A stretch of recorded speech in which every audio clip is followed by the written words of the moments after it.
Welcome back to the Dream Channel, everybody. It's Kirby coming at you with part 2 of the Ribbon Initiative. That's right, it's August and I'm going green. Woo! Today we're going to talk about some non-Hodgkins lymphoma. I have the beautiful Just JD, well, she's behind the camera. How about you come over here and... Hello. Come here. Oh. I'm gonna trip over your tripod. Don't do it. She's here to dye my hair like she did last time. Woo. Woo! So, without a further ado, let's get to it. So, what is lymphoma? Well, lymphoma is a type of cancer that starts in your lymphocytes. Lymphocytes, what? Lymphocytes are cells that make up your lymphatic system. And the lymphatic system helps, basically it's like the sidekick to your immune system to help fight off disease and infection. Lymphatic organs include the bone marrow, the spleen, the thymus, and the tonsils.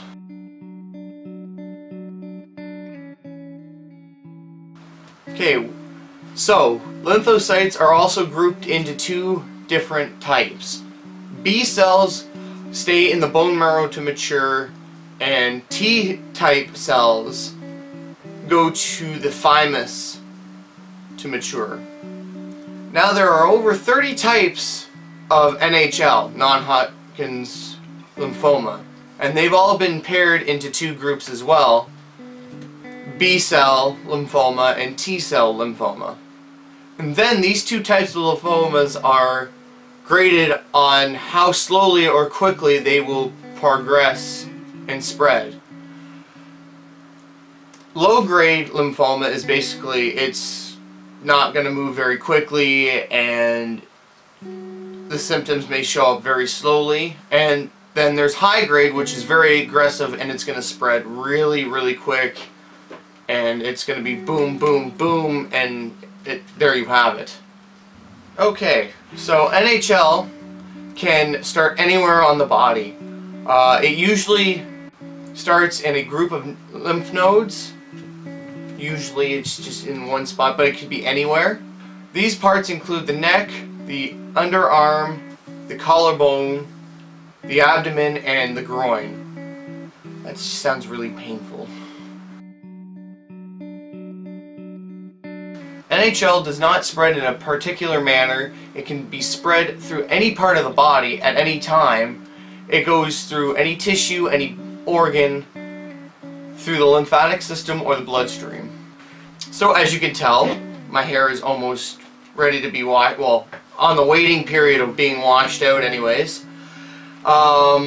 So I thought I'd sit here and tell you some of the symptoms. So, one of the most common symptoms are swollen lymph nodes, and that's wherever they may be, under your arms, your neck, wherever they may be. But don't panic, because swollen lymph nodes are also commonly linked with flu infection. Like Julia's were hard as a rock when she had mono, so don't panic. Just because you have swollen lymph nodes does not mean you have cancer. Like I said in my last one, this is not to scare you and to think every little thing that I mentioned that you have is cancer. It's just to give you awareness that there's a possibility if you're getting hit with all of them at once, that's what's happening. Always consult your doctor. Yes, always consult your doctor. Now, there's also some symptoms that are more systematic, which they attack the whole body, in a sense. Like an unexplained fever, drenched, like you wake up drenched from a night sweat, unexplained fatigue, weight loss, like unexplained weight loss, skin rash or itchy skin.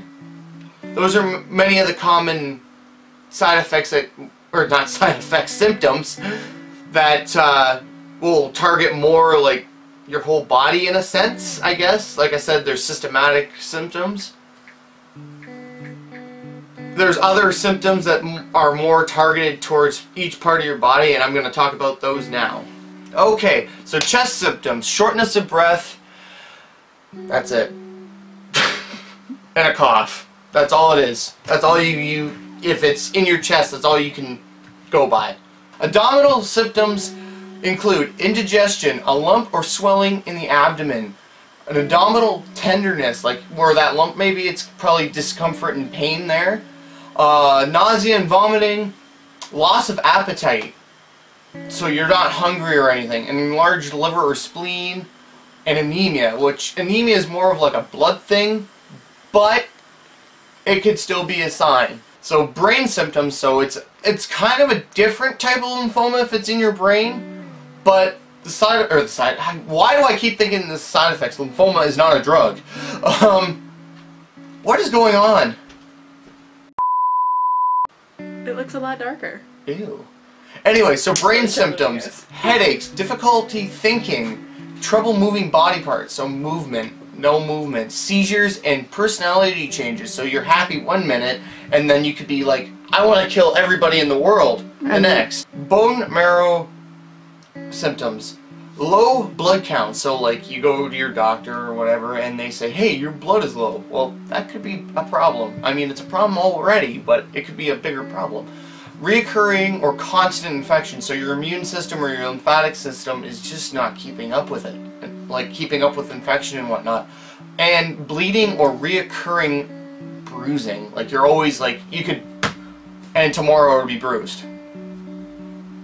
So, that's all the symptoms that you should always look for, because lymphoma is very stealthy, I suppose. It can be very slow, and at times you won't even catch it because it's very aggressive.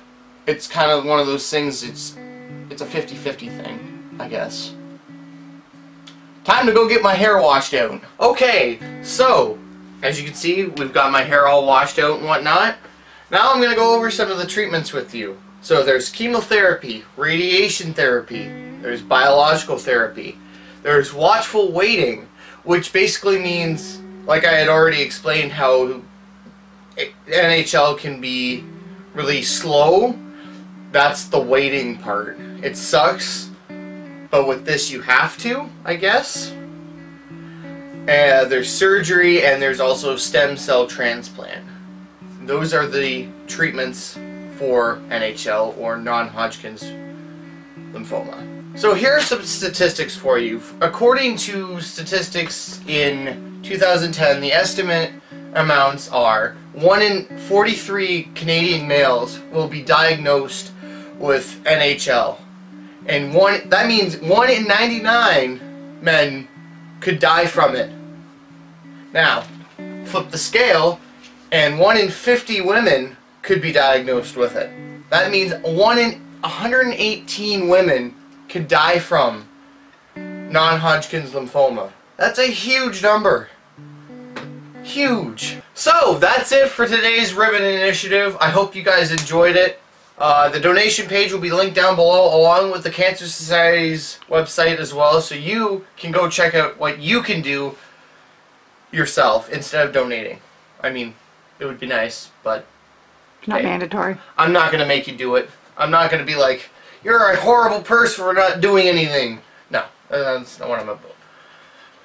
But, anyways, so, like down below, whichever side, I always get them confused. Subscribe to the channel if you haven't already.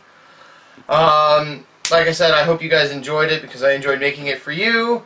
And I have to shout out my wonderful, wonderful, wonderful girlfriend, Just JD. I'm falling over. And don't forget, Mom is the cameraman. Oh, yeah. Mom was the cameraman this time. Man. Woman, whatever. That's not how biology works. Anyways, so I hope you guys enjoyed it. Until the next one, bye!